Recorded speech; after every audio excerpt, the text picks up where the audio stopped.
Today on Locked On Rockies. Well, the Rockies had a chance to go on the road against a bad team. And stop me if you've heard this before. They struggled.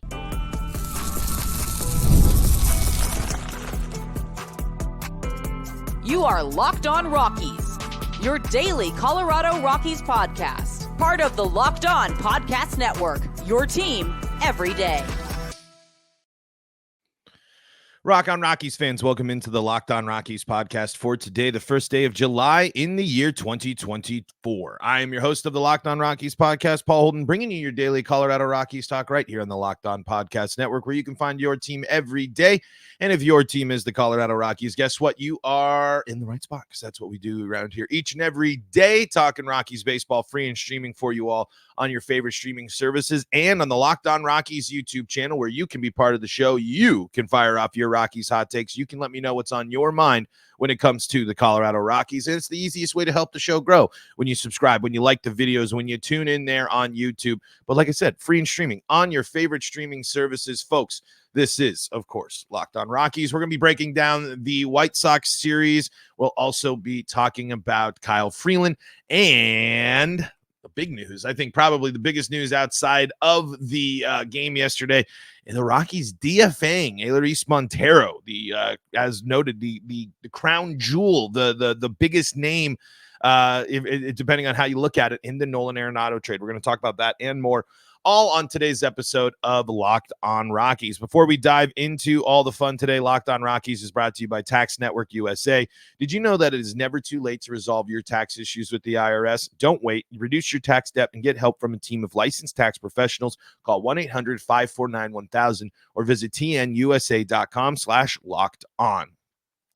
All right, so the Rockies win in extra innings yesterday in a game that really shouldn't have been in that situation anyway. In fact, the Rockies shouldn't have been in any of these situations. The biggest disappointment here, I think now I think I can safely say this, and something that it's a bit of a bummer, but I think we have to.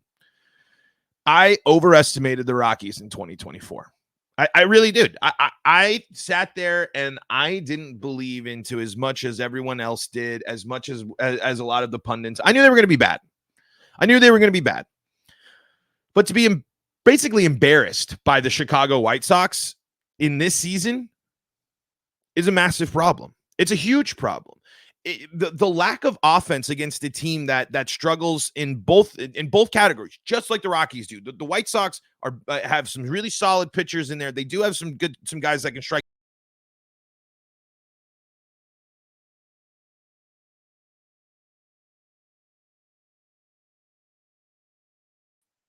Sorry about that. We hit a weird button there, but anyway, what I was saying is the White Sox struggle. The White Sox are a weird team. The White Sox are not a good team. They've been considered to be the worst team in all of baseball this season. And the Rockies have been there as well. But now, the Rockies have had two series against two of the worst teams in baseball. And the Rockies have lost both of those series. And not only lost both of those series, but got embarrassed in both of those series. And I say that I know the Rockies, it was a 1-run win. I know the Rockies got blown out by a team that can't score in the Chicago White Sox. Scored 11 runs in the game. Scored 6 runs in an inning in the 8th inning. That's how bad the bullpen's been. And I know you can say whatever you want, but it's inexcusable. You can't have Riley Pint and Jalen Beeks combined for an inning worth of work, and they give up 6 runs with 2 walks and 1 strikeout and 5 hits against the worst team in baseball. I know Riley Pint's figuring it out and going through it and and trying to figure out his stuff. I understand that, and that's fine. Bad starts happen, bad things happen. But this whole series was all around a bad experience for the Rockies. It was blown leads. It was the Rockies unable to get the key outs. And this is even with the point being is, if you can't handle the White Sox, if you can't score against the White Sox, if you're going to get outscored and beat by the White Sox by a score of 20 to, 11, outscored by 9 runs by the worst team in baseball, it's a massive problem. the adjustments, the looks. Why I'm so disappointed in the 2024 Rockies is this offense is not progressing. This offense is not taking steps forward. These young guys, even with their extended reps, and some of them I know haven't had as much consistency. But I'm sorry, Ryan McMahon, you need to crush this series. Ezequiel Tovar, you need to be better in this series. All of the mainstay players in this series need to be better outside of Brenton Doyle. Nolan Jones, buddy. You to go over to strike out that many times in a single game against a very bad Chicago White Sox team. That's the bench right here. And it's, again, the Rockies can showing this weird thing of playing the competition and I mean, wash away the good feelings of May. June was terrible for the Rockies. The inconsistencies, the flaws, the issues, everything on full display. And now when you're a team and you're looking there and you're evaluating, you have 2 series losses to the 2 worst teams in baseball. And in both of those games, you have 2 games in which you got crushed. So when after these series and after these takeaways, this is, again, more evidence to suggest that the development, the philosophy, and the approach of the Colorado Rockies is not working. This, again, lowers my faith in Bud Black. This lowers my faith in the hitting coach, in Mullins there, in Bam Bam. I already had little faith in the pitching coaching staff. And now when you really think about it, what are the Rockies? If the Rockies have to be active on this deadline, they have to be making moves. Elias Diaz coming off the IL and immediately hitting the ball, not hard and not over the wall, but immediately hitting a couple of base knocks and being an immediate threat. Great sign, because you have to punt. It's over. It's done. This team is the season is cooked. And at this point, you're just going to have to go through and suffer what is on pace to be the worst season in Rockies history, statistically and wins-wise. I thought they would be better this year. I truly did. But when these series happen, you realize how far behind the Rockies are. You realize how far the Rockies have to go. This team can't hit on the road. This team can't hit at home. This team can't get outs. This team has an overworked bullpen that is one of the worst in baseball. Nothing is improving for the Rockies. You had a month of improvement in May, and then you spent the entire month of June regressing. And now into the point where, again, you're looking at it and you say, wow, another missed opportunity against a bad team. That's another, we talk about the Dodgers being the big test for the Rockies, but the Rockies have failed the small tests. Bad teams, middling teams, meh teams have handled the Colorado Rockies. That's a problem. That's how you know that the development and everything is still off for these players, for these guys. It's a massive problem that the Colorado Rockies can't beat bad teams. It's a huge flaw. It's a massive problem this team can't hit on the road. It's a massive problem this team falls off on the back end of its rotation. It's a massive problem that this team is one of the most overworked and unsuccessful bullpens in all of baseball. It's a massive problem this team has the most multiple run leads blown in the ninth. It's a massive problem that the Rockies are one of the teams that has the I think what they said in the broadcast, they were tied with the White Sox for most last at bat losses in baseball, losing via the walk-off, et cetera, et cetera. That's all. And they're not showing signs of getting better. This is a season where you're supposed to be looking in the weeds and finding the things and finding the small threads and finding the things. I mean, I'm excited about Brenton Doyle. Great. Pumped on Brenton Doyle. I think he continues to be arguably the second brightest star. I know Tovar didn't do much, but Tovar's still been looking great there and still looking like an all-star. But my point is, Nolan, what are we supposed to take away from Nolan Jones being non-existent against the White Sox outside of that home run? The home run swing looked good. You follow up a home run swing, a nice home run swing with a 5 strikeout day. Not 1, not 2. And this isn't best in the business. This isn't crazy. This is the Chicago White Sox. And the Colorado Rockies struck out 21 times against the White Sox in 14 innings yesterday. And that's not even to count the other games in which they struggle. The White Sox here in Saturday's game, they struck the Rockies out another 7 times. And then you go to game 1, the Rockies, let's see here. Let me get my full thing here. And then in game 1, the Rockies strike out 9 times. When you're striking out roughly 7 to 10, as much as 21 times in a game, I guess I know it's extras, but still, where is the adjustment? We are approaching the halfway point in the season, and the Rockies don't look any more or any less lifeless on offense than they did in the tough stretch to start the season. So when people criticize and when people have issues about the organizational structure and the managing of the Colorado Rockies, these are the things you point to. These are the series you point to. This was an incredibly disappointing series for the Colorado Rockies. The White Sox are bad. Worse than the Rockies, bad. Record-wise and performance-wise this year. It's hard to say. But now, the Rockies, when tested against the 2 other teams considered to be the worst teams in baseball, they have failed. And that's on the Rockies, and that's on the organization as well. There has to be change. There has to be thoughts going onto this team because you can't keep continuing like this. The question is there help along the way, and have we seen some of that help already? We'll talk about that coming up in segment number 2 of today's episode of Locked On Rockies. Before we do that, though, got to tell you about the folks that help make this show possible, and that includes PrizePicks. PrizePicks, yes, PrizePicks is your number 1 daily fantasy app. It's got over 5 million active members, and here's the fun part about PrizePicks.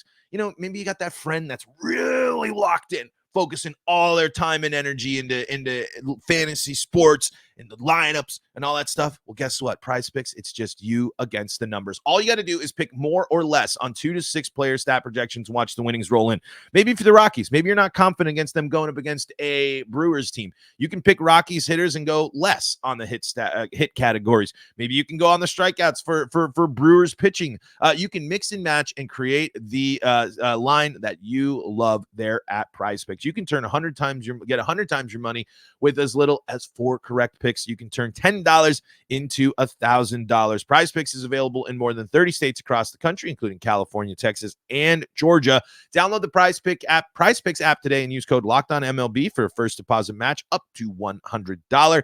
That's code LOCKEDONMLB on PrizePicks for a deposit match up to $100. Pick more, pick less. It's that easy. We are also brought to you by Tax Network USA. Tax Network USA is all about helping you where you need it when it comes to taxes. Here on Locked On Rockies, we pride ourselves getting you the latest news for your team, whether it's the offseason, the draft, spring training, or the playoffs. It's year-round. You know what else is year-round? Collection season. Just because tax season is over doesn't mean the IRS will stop coming after your unfiled taxes. The IRS can garnish your wages, levy your bank accounts, and even seize your property. Don't let the IRS target you. Let the licensed professionals and tax experts at Tax Network USA go to bat for you. With over 14 years of experience and an A+ rating by the Better Business Bureau, Tax Network USA has saved their clients over $1 billion in tax debt. Whether you owe taxes, have complicated matters that require tax planning, or finally hit that parlay this season and need help correctly filing, call 1-800-549-1000 or visit tnusa.com/locked on. That is, hey, if you mention Locked On Rockies at checkout too at Tax Network USA, you're going to get a $250 discount off their service. So make sure you mention Locked On Rockies when you check out at Tax Network USA. This is the Locked On Rockies podcast. We are free and streaming on your favorite streaming services, bringing you your daily Colorado Rockies talk right here on the Locked On Podcast Network, where you can find your team every day. Hey, shout outs to Anilo Piro for filling in for me, by the way, while I was gone last week, doing double duties there with not only hosting the main show, but also posting the Locked On Rockies postcasts. Yes, you're after the game. Get the breakdowns with Danilo over on the Locked On Denver Sports channel. Shout outs to him as well. Remember, you can find us here free and streaming on your favorite streaming services. You can also find us on the Locked On Rockies YouTube channel. Shoutouts to SiriusXM as well. They got your Rockies action all season long. So if you want to get your play-by-play action between the Rockies and the Brewers, just fire up the SiriusXM app or SiriusXM and search Colorado Rockies, and you are set and good to go. Okay. One nice thing, though, one solid, and one thing that might help the Rockies down the stretch is they are getting some help back into the pitching rotation. Kyle Freeland back in the mix here for the Rockies, back-to-back solid starts for him. You might have forgotten that Kyle Freeland did indeed start that game there in the finale, but if Freeland can pitch the way that we know Kyle Freeland can pitch, he will be putting the Rockies in positions to win ball games. He will be helping the Rockies and able to do so.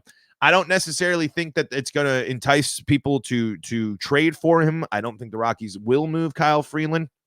But now in back-to-back starts for Freeland, he's gone 6 innings, 6 2/3 at least in the game against the White Sox. The 2 earned were the first 2 earned runs that he allowed yesterday. He's only walked 3 batters in that time, and he's gotten 7 strikeouts in his last 2 starts. It's what we like to see. The thing I worry about when I look at Kyle Freeland here and what we know is kind of the issue is because you can see compared to his final start before the IL, 5 innings, he gives up 7 hits, 4 earned, 2 walks, 3 strikeouts. There's shades of that in that start yesterday where it's 6 2/3, gave up 7 hits again, 2 earned runs off the long ball, and still a couple of walks and not high strikeout numbers. But it's at least some stability and some solidness that can bring the Rockies. But again, you see that you see those little signs where it's like 7 hits is still against a bad offense. Remember, I think the most important context to be thinking about in this series against Chicago is one of few teams that statistically is worse than the Rockies. Yet the Rockies still struggled against them. And so when Kyle gives up 7 hits, and including the long balls there and a couple of walks, you still sit there and you're not 100% confident, right? You're not overly confident. But when it comes to the Rockies pitching staff, when it comes to the pitchers the Rockies have trotted out there, if your name isn't Cal Quantrill, I will take Kyle Freeland over any single one of you. I'll take Kyle Freeland over Austin Gomber. I will take Kyle Freeland over Dakota Hudson. I will take Kyle Freeland over Ryan Feltner and XYZ. But it's still the worry signs. It's what's another thing that's so frustrating about watching the Rockies and their offensive struggles is it just looks like when they swing and miss, there's so much swinging and missing. There's so much striking out. There's so much where the Rockies don't look ready to go at the dish.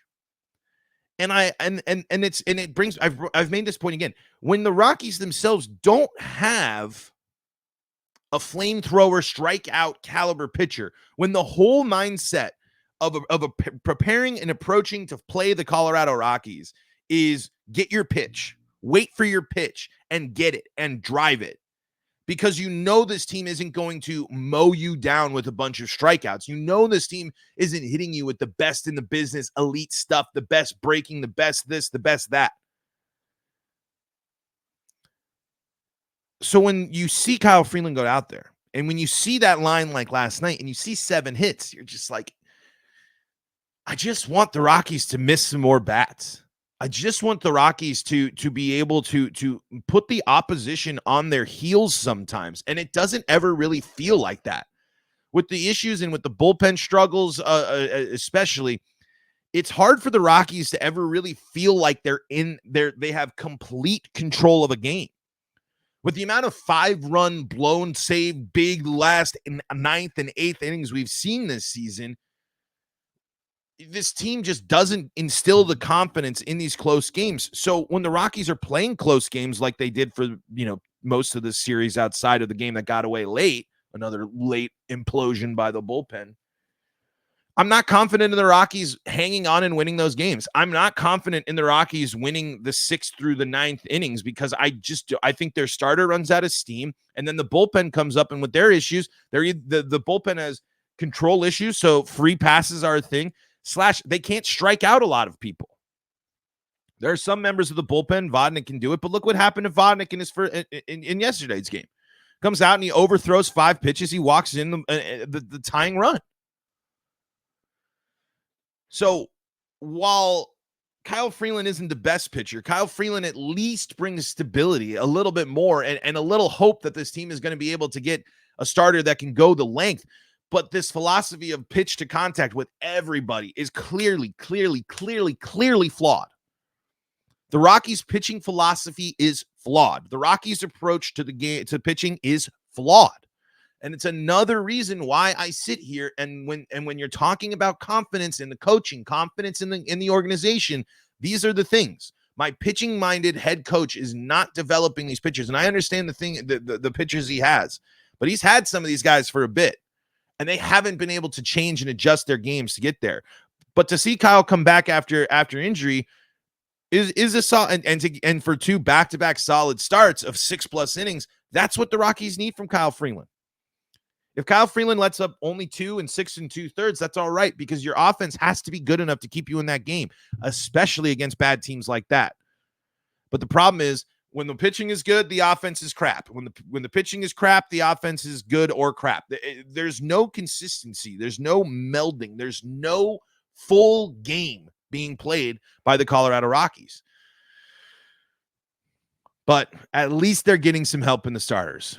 If Freeland can pitch well and keep the Rockies in games and be a solid life raft, you're buying time until German Marquez gets back, and you get 2 solid stuff mixed with Cal Quantrill if they don't trade him. Your rotation should be better in the second half of the season.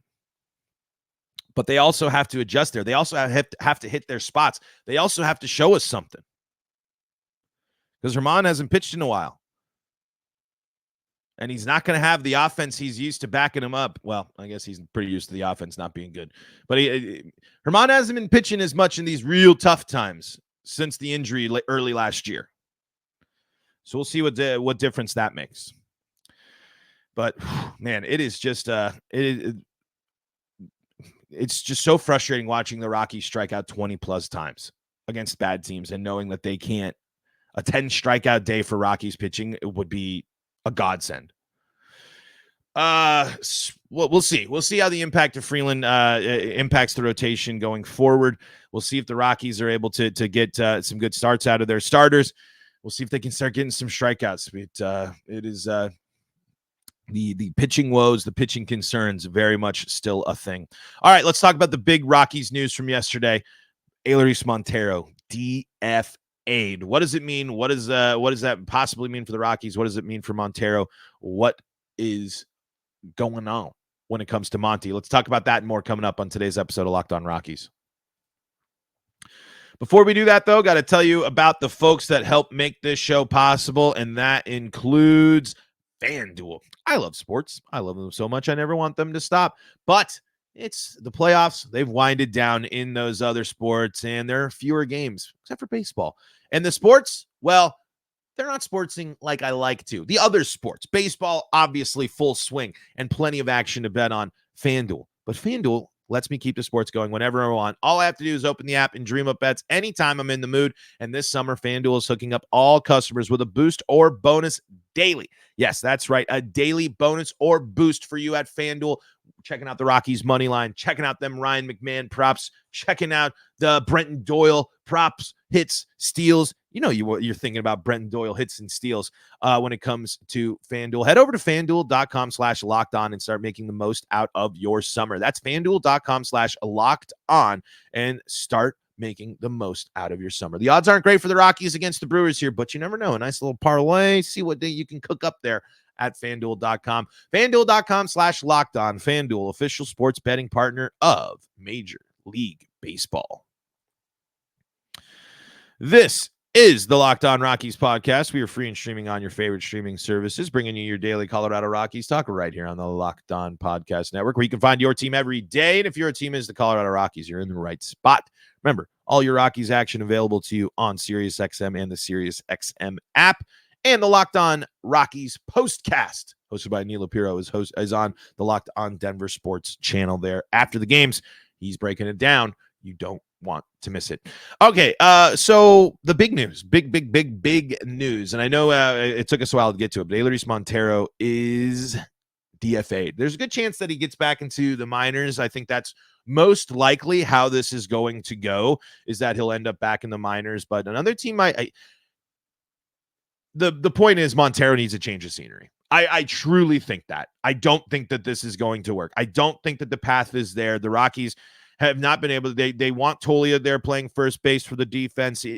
Montero is just not going to get the playing time right now that he needs, even with Chris Bryant on the injured list. And the Rockies, I think, just need to bite the bullet and admit that just didn't pan out. I mean, Montero made some adjustments, was striking out less this year, but there was still never took the step forward to being that 4-hole hitter that the Rockies were really hoping for, and that he was hoping for as well. As much as we've talked about Austin Gomber in regards to how he started his Rockies career in the trade, Montero has to factor into that as well. A lot of pressure, a lot of anticipation. They throw him in at third base last year, and it does not go well. I think that it's clear that whatever the Rockies approach, whatever the Rockies philosophy, whatever the Rockies are doing, wasn't working for Montero. There was some stuff to be intrigued by, and it was clear this year that steps in the right direction are certainly possible. Adjustments are certainly possible, and he has picked up by a division rival and turned into a Rockies killer written all over him. But at this end of the day, this is a tough call the Rockies were faced with, were challenged with, and it's one that when you are looking at it, these are the tough calls you're going to have to make, right? I mean, at some point in this season, the Rockies were going to have to make a decision about Montero, about Tolia, about Bryant as well, and where he was going to factor. And now with Bryant seemingly not playing for, I don't know, question mark, and then Tolia there, and your DH options, how much playing time was Montero really going to get? How much of that time how much time was he going to get to allow himself to adjust and develop? I mean, he was given consistency this year. He was a starter for the good point of this year. But I just don't think it was in the cards. And say what you know what? Yeah, you can say it. Bring up the Arenado deal, of course, and perfectly so. But it's a real tough pill to swallow. And I think Blake Street Banter was tweeting about this, and they're saying, while this is a bummer, this is something now you can sit there and say with the Rockies, they are making tough calls. They are really they are critiquing. They are evaluating. Now, like I said, good chance he clears waivers. He's back in the minors, and you go from there. But how long do you do that dance? How long can you do that dance? Is there any possibility you can up any sort of scrum of trade value for him? Because that's the other thing. We get a lot of comments. Trade these guys. There has to be a market for these guys. And the question is, what is the market for Rockies players right now? And will the Rockies ever step up and talk about how this is planned out? The Montero DFA, Gomber being fine. Again, I think Austin Gomber gets a fine category. When you're a 3-WAR player over your time, you get to find a good enough. Not Hall of Famer, once in a lifetime type of player, but the Cardinals haven't won any World Series. The Cardinals haven't done a ton. So, I mean, there's ways to look at that. And Arenado is now what looks like in a season that maybe signals the decline. But it's just, I think when you see this Montero news, you see just the unceremonious way it happens, just the way you look at it. And it just brings up the tough memories. It brings up the trade. It brings up the frustrations with the front office. It brings up the frustrations with the valuation. And for Montero, I hope it works out for him. Truly, I hope it works out for any ball player. I hope if it ain't working out here, if it works out in another place, great. I'm not frustrated with Montero as much as I'm frustrated with the organization. I mean, I'm frustrated with Montero. I mean, I think he's frustrated too. I'm certainly not in the position he wanted to be this year as well. But we'll see how it goes. Like I said, good chance he clears waivers. He's back in the system, so he might not be truly done, but it's a sign that the Montero experience is coming to a close, has come to a close for the Colorado Rockies, depending on how the DFA process goes. He could get claimed by another team. Folks, that is going to do it for today's episode of Locked On Rockies. Thank you so much for joining us here on Locked On Rockies. Find us on your favorite streaming services. Find us on the Locked On Rockies YouTube channel. For your second listen of the day, go check out Locked On MLB. Or if you need more Colorado sports coverage, Locked On Broncos, Locked On Avalanche, Locked On Nuggets, and Locked On Buffs, all free and streaming available to you as well. Folks, until next time, this is Paul Holden saying so long from the Locked On Rockies podcast.